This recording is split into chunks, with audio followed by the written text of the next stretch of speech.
우리가 성탄 시즌이 되면 잘 부르는 찬송이 있죠. 그것은 고요한 밤 거룩한 밤입니다. 고요한 밤 거룩한 밤. 한번 1절만 해볼까요? 예.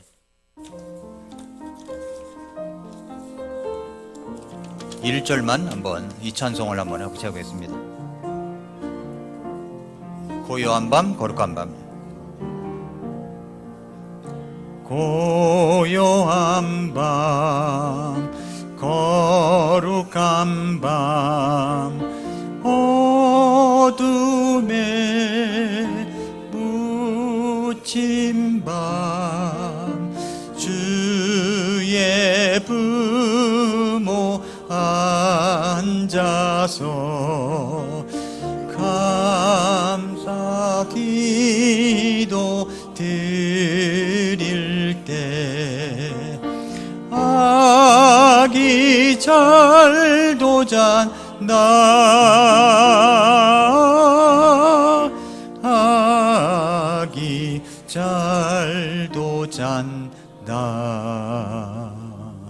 이 찬송은 예수님 믿는 사람이나 믿지 않는 사람이나 누구나 잘 아는 그런 찬송입니다. 제가 구원받고 나서 예수님 믿고 구원받고 나서 성탄을 맞이할 때 크리스마스 이브의 밤에 새벽성을 돌러 성도님들 집을 이제 다녔던 적이 있습니다.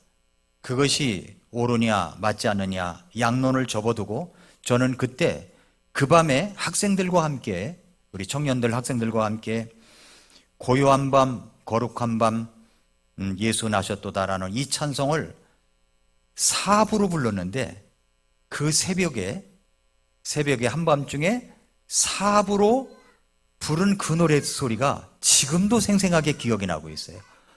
얼마나 아름다웠던지 정말 이 찬송을 너무너무 좋아하고 사랑했던 적이 있습니다. 이 찬송은 예수님이 이 땅에 오셨다는 크리스마스 시즌에 부르는 찬송입니다. 그런데 이 찬송의 시작은 언제부터 됐느냐? 원래 니콜라우스 교회에서 크리스마스 축제를 준비하던 중에 오로간이 고장이 났어요. 오로간이. 그래서 기타 반주로도 분위기를 살릴 수 있는 쉬우면서도 아름다운 노래가 필요했습니다. 그래서 그 자리에서 부목사였던 조셉 모르가가 가사를 쓰고 반주자였던 프란츠 그루버가 작곡한 노래가 바로 스틸레 나우트, 고요한 밤, 거룩한 밤, 사이런 나이트, 홀리 나이트 이 찬송입니다. 이 찬송이 그때부터 캐럴로 지금까지 전해 내려오고 있습니다. 그런데 이 찬송은 세계 1차 세계대전이 일어날 때 적군이 대치하고 있는 그 상황에서 이 노래 때문에 10만 명이 전쟁을 멈추고 이 노래를 불렀다고 하는 역사적인 기록이 있습니다.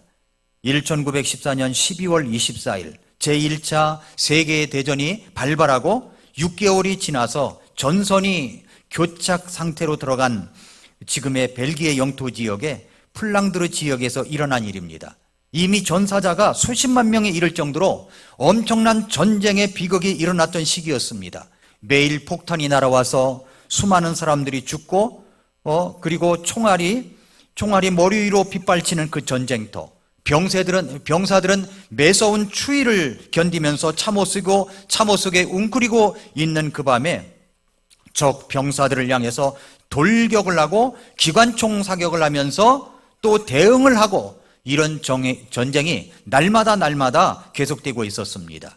그런데 12월 24일 밤 웬일인지 달빛만 훤한 가운데 기이할 정도의 정적만 흐르고 있었습니다. 깊은 밤 돌연 상대편 독일군 부대에서 노래소리가 들려왔습니다. 고요한 밤 거룩한 밤 고요한 밤 거룩한 밤 이런 노래소리가 들려온 거예요. 프랑스도 영국도 잘하는 이 크리스마스 캐럴 스틸레 나우트였습니다. 갑자기 징병이 되어서 아내와 어린 딸을 놓고 전쟁에 참여한 이 프랑스 병사는 깜짝 놀라가지고 주변을 보았더니 모두 다 놀란 표정이었습니다. 독일군이 부르는 이 캐럴로 인해서 전쟁이 멈춘 것 같았습니다. 그 찬송이 독일군이 스틸레나우트를 부르고 나자 이번에는 프랑스 군영 지역에서 자기들의 나라의 국가를 부르기 시작합니다. 그러자 독일군들이 또 독일 국가를 부릅니다. 그 전선에서 모두 스틸레나우트, 고요한 밤, 거룩한 밤, 이 찬송을 부르는데 수천 명의 군인들이, 남성들이 부르는 노래는 정말로 감동적이었다는 겁니다. 그 자리에 있던 군인 하나가 자기 아내에게 편지를 썼는데 그 내용이 고스란히 담겨져 있습니다. 그 밤 크리스마스 이브에 전국 곳곳에서, 거기만 있는 게 아니라 전국 곳곳에서 유사한 일이 일어났습니다. 현재 벨기에 영토인 아프르사 근처에서 독일군과 영국군이 대치하고 있었는데 밤이 되자 먼저 독일군이 찬송을 불렀어요. 스틸레나우트, 고요한 밤, 거룩한 밤, 어둠에 묻힌 밤. 영국군도 노래를 같이 불렀습니다. 그러자 독일군 측에서 뭐라 그러냐면 우리 잠시 사격을 멈추고 중간 휴식을 가지십시다. 이 적군을 향해서 그렇게 소리를 질렀습니다. 그러자 영국군 진영에서 테너와 바리톤 가수가 이 흉벽 위로 올라가더니 열창을 했습니다. 양측 모두 따라 불렀습니다. 그들은 총 대신 전나무 가지를 들고서 메리 크리스마스라고 외쳤습니다. 적군인데도 다가가서 악수를 했습니다. 여기 내 고향이 어디인데 여기 출신이 있습니까? 그랬더니 적 진영에서 손을 들었습니다. 그래서 서로 안부를 묻고 이야기를 나누고 축하를 하고 예수님께서 오신 그 밤에 모두 다 적들을 죽이고 승리를 해야 하는 전쟁이 멈춰져 버린 것입니다. 스틸레나이트, 고요한 밤, 거룩한 밤, 이 크리스마스 캐롤 때문입니다. 아니 이 땅에 오신 예수 그리스도의 탄생 때문에 전쟁이 멈춘 것이죠. 예수님이 이 땅에 오셨습니다.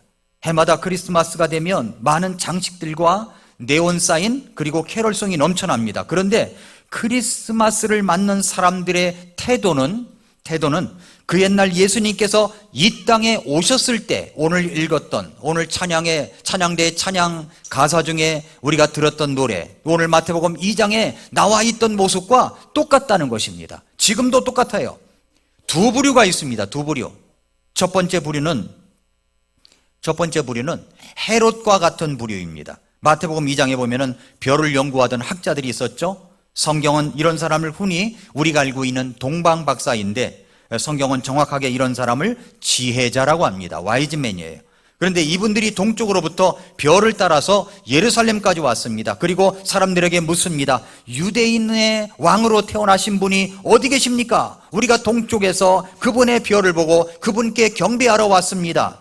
그러자 사람들은 무슨 소리인지도 모른 채 떠들썩했습니다. 헤롯 왕의 이야기를 듣고 수제사장들과 서기관들을 불러서 다그쳐 물었습니다. 그리스도가 어디에서 태어나시냐? 그랬더니 수제사장들과 서기관들은 성경의 박사이기 때문에 금방 미가서 5장 말씀을 인용해가지고 바로 베들레헴입니다라고 이야기를 합니다. 그러자 헤롯은 이 간사한 사람이라 자기가 권력을 쥐고 있는데 왕이 태어났다고 하니까 아예 어렸을 때 죽여버려야 되겠다 이렇게 생각을 해가지고 아이를 찾거든 자기에게도 알려달라고, 내가 가서 경배하러 가겠다고 이야기를 합니다. 그래서 유대인의 왕으로 태어나신 분이 있다고 하니까 그가 누구인지 서둘러서 알기를 원했고 죽이려고 작정을 했습니다. 예수님께서 이 땅에 오셨지만 헤롯 같은 사람이 있습니다. 예수님을 잘 믿는 것이 자기에게 손해가 날까봐 전전긍긍하면서 예수님을 무시하며 살아가는 사람들이 있습니다. 헤롯처럼 말입니다. 헤롯은 이제 지혜자들이 다른 길로 가버리니까 자기가 속았다는 것을 알고 2살 이하의 어린아이들을 다 죽여버린 아주 악독한 그런 왕이었습니다. 이런 사람이, 헤롯과 같은 사람이 만약에 교회에 나온다면 자기가 믿는다고는 하지만 아마도 이런 사람은 가짜 믿음일 것입니다. 자기에게 위기가 오면 얼마든지 예수님을 제거하려고 하는 태도로 급전환할 수 있는 사람들입니다. 그러니까 이런 사람이 있습니다. 자기 보배함을 한 번도 열어서 드려본 적이 없는 사람. 오히려 교회에 나오는 것이, 예수님을 믿는다는 것이 손해가 날 것 같으면 언제든지 교회를 나오는 것을 그만둬버리고 떠날 수 있는 사람들이 있다는 것입니다. 누구 같아요? 바로 헤롯과 같은 사람입니다. 거절한 사람이죠. 또 예수님을 거절한 부류가 또 하나 있어요. 수제사장과 서기관들입니다. 이분들은 성경의 박사예요. 성경에 모르는 것이 없습니다. 그럼에도 불구하고 이들은 전문가이지만 예수님이 이 땅에 오신다는 것을 알고 있지만, 베들레헴에서 오신다는 것을 알고 있는데, 동방의 지혜자들이 와가지고서 예수님이 태어나신 분이 그리스도가 태어나신 분이 어디 계십니까? 우리가 경배하러 왔습니다. 그러면 눈치를 챘어야 되는데 그렇지 않았습니다. 이들은 알기만 알았지 기다리던 메시아 그리스도께서 태어나신 곳에 달려가서 경배한 적이 없습니다. 알기만 했던 사람들이에요. 행위가 없는 사람들이란 말입니다. 이들은 메시아가 오시면 자기들이 하던 직업을 통해서 은밀히 벌어지고 있는 수입이 끊길까 봐 걱정하는 것도 있었을 것입니다. 그들은 그리스도의 탄생을 기뻐하지 않았습니다. 아니, 메시아를 기다리지도 않았던 사람들이라고 할 수가 있습니다. 이것은 우리에게 무엇을 말해주는 것입니까? 예배를 드리고 성경을 읽고 성경을 공부하는 데는 박사급인 사람들이 있어요. 교회 모든 활동, 교회 모든 어떤 행사들, 그리고 성경들, 이런 걸 아는 것은 박사급인 사람도 있습니다. 말씀을 너무 잘 알아요. 이런 사람은 어떤 때는 목사에게도 찾아와서 가르치려고 합니다. 목사님, 그렇게 하면 안 됩니다 하고 가르치려고 해요. 대단한 사람이지 않습니까? 그러나 이런 사람은 가르치려고만 했지 실제적으로 그것을 실천했던 적은 없는 사람들입니다. 교회에서 말만 많았지 헌신이 없는 사람입니다. 위기가 닥치면 뒤로 빠지는 사람들입니다. 교회에서 어떤 일을 시도할 때 희생을 요구하는 일이 생길 때 이런 사람은 나서지 않는 사람입니다. 몸은 예배당에 와 있어도 진심으로 예배하지 않는 사람들입니다. 이런 사람들이 정말 있습니다. 예수님을 거절한 사람들이에요. 또 한 부류가 있습니다. 이분들은 보배함을 열어 드린 사람들입니다. 그런 사람이 누굽니까? 여기 동쪽에서 온 지혜자들이라고 했습니다. 이들이야말로 성경도 잘 모르고 그리스도 잘 모르는 사람들이었어요. 그러나 그들은 동방에서, 아마 페르시아일 것 같은데, 별을 연구하다가 이상한 별을 발견합니다. 그리고 먼 곳에서부터 예루살렘까지 오게 되었으며 베들레헴에 가서 아기 예수님께 경배를 합니다. 그 별은 보통 별이 아니었던 것 같아요. 그래서 유대인의 왕 메시아 그리스도를 경배하기 위해서 먼 길을 찾아왔는데, 이분은 이 베들레헴에 가서 아기 예수님이 나신 곳에 가서 자기들의 보배함을 열어서 드린 물건들이 세 가지가 있었습니다. 첫 번째 사람은 황금을 드렸어요. 황금. 황금은 왕을 상징하는 것입니다.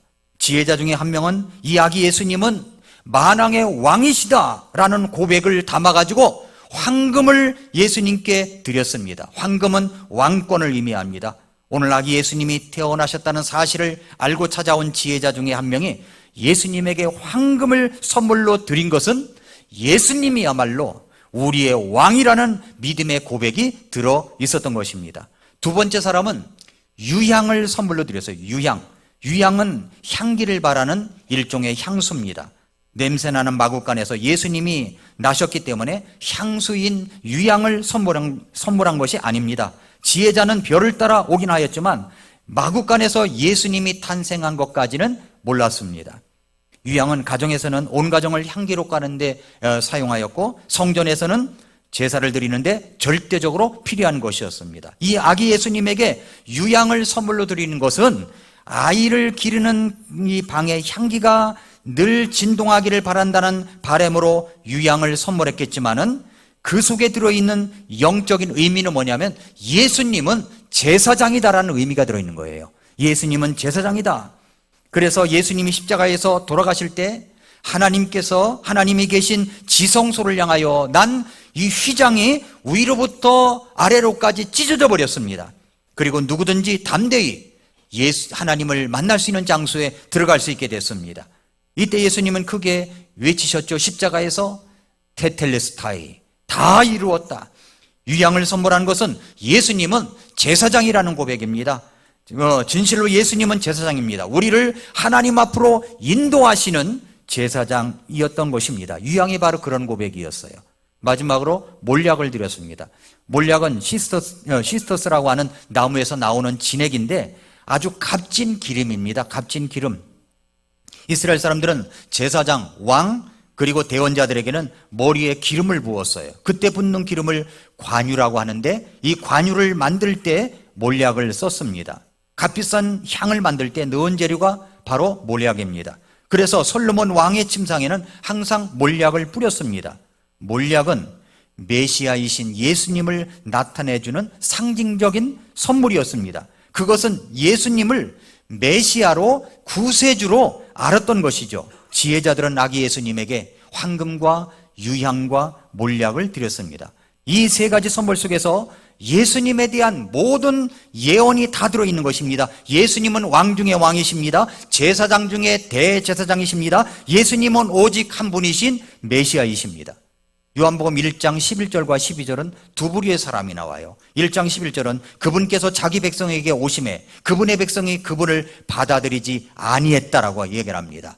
누가 받아들이지 않았어요? 헤롯 같은 사람, 그리고 대제사장, 수제사장, 서기관 같은 사람들은 예수님을 받아들인 적이 없어요.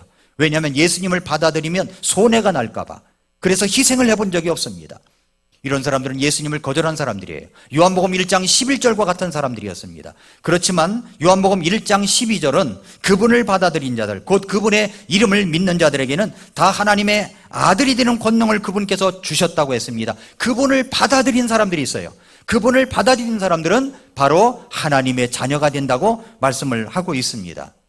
여러분은 2000년 전에 예수님이 이 땅에 오셨는데 그 예수님을 마음속에 구세주로 받아들인 적이 분명히 있으십니까? 있으십니까? 우리가 아무리 캐럴송을 부른다고 할지라도 예수님을 마음의 구세주로 받아들인 적이 없다면 그분은 요한복음 1장 11절과 같은 사람이고 예수님을 거절한 분들입니다. 오늘 찬양대에 한 20여 분간의 찬양 소리가 있었습니다. 찬양대의 그 찬양의 가사들을 보십시오. 그 한 분, 예수 그리스도를 찬양하기 위해서입니다. 아니, 오늘 세계 곳곳에서는 예수님이 이 땅에 오셨다는 이 놀라운 사실을 가지고 주님을 찬양합니다. 이것이 우리에게 증거가 되는 겁니다. 그분은 바로 살아계신 하나님이시요. 제가 아까 찬양을 부를 때 가사를 하나 참 마음속에 와닿은 것이 있는데, 그분은 하나님이셨지만 영원이셨지만 인간의 시간 속으로 오셨다는 가사가 마음속에 들어왔어요. 그렇습니다. 예수님은 인간의 시간 속에 오셨습니다. 왜 오셨을까요? 우리를 구원해 주시기 위해서 오신 분이십니다. 예수님은 찬양을 받으시기에 합당하신 분이십니다.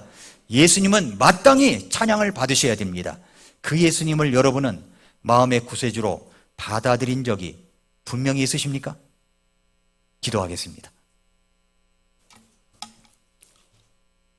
이 시간 조용히 머릿속에서 기도하겠습니다. 사랑하는 성도 여러분, 또 오늘 처음 나오신 여러분 가운데, 혹시 여러분 가운데 나는 예수님을 아직 받아들인 적이 없습니다. 그 놀라우신 예수님이 이 땅에 오셨지만 제 마음의 구세주로 모셔드린 적이 없습니다. 그러나 제가 예수님을 마음의 구주로 받아들이고 싶습니다. 오늘 크리스마스 성탄 예배 때 나에게 다가온 그 예수님을 마음의 구주로 받아들이기를 원합니다. 목사님, 저를 위해서 기도해 주시겠습니까? 라고 하시는 분이 계시면 잠깐 손을 들어 표시해 주시면 감사하겠습니다. 그런 분 계십니까? 저는 아직 예수님을 모릅니다. 그러나 제가 예수님을 믿고 구원받기를 원합니다. 목사님, 저를 위해서 기도해 주십시오. 그런 분 계시면 손 들어 주시기 바랍니다. 그런 분 계십니까? 그런 분 계십니까? 자, 사랑하는 성도 여러분, 우리에게 예수님이 오셨습니다. 우리는 헤롯과 같지 아니하고 수제사장 서기관 같지 않습니다. 우리는 그분을 받아들였습니다. 우리를 위해서 죽어주신 그 예수님, 인간의 몸을 입으시고 영원하신 그분이 인간의 시간 속에 오셔서 우리를 위해서 죽어주셨습니다. 그리고 부활하셨습니다. 우리가 그분께 찬양을 드리고 경배를 드리고 그분을 위한 헌신을 하고 수고를 하는 것은 아무리 많이 해도 부족함이 많을 것입니다. 그 예수님을 사랑하고 그 예수님을 위하여 살아가십시오. 오늘 그 예수님을 위하여 살아가는 우리 성도 여러분들 되시기를 바랍니다. 여러분은 마음속에 무엇을 꺼내서 주님 앞에 드리겠습니까? 무엇을 꺼내서 우리 주님 앞에 바치겠습니까? 황금입니까? 유향입니까? 몰약입니까? 여러분이 가진 가장 귀중한 보물이 무엇입니까? 그것을 주님께 드리십시오. 이 시간 한번 같이 기도할까요? 하나님, 제가 가진 가장 소중한 것이 바로 이것입니다. 제가 가진 이것을 주님께 드리며 남은 인생을 살아가도록 하겠습니다. 도와주시옵소서. 같이 기도하겠습니다.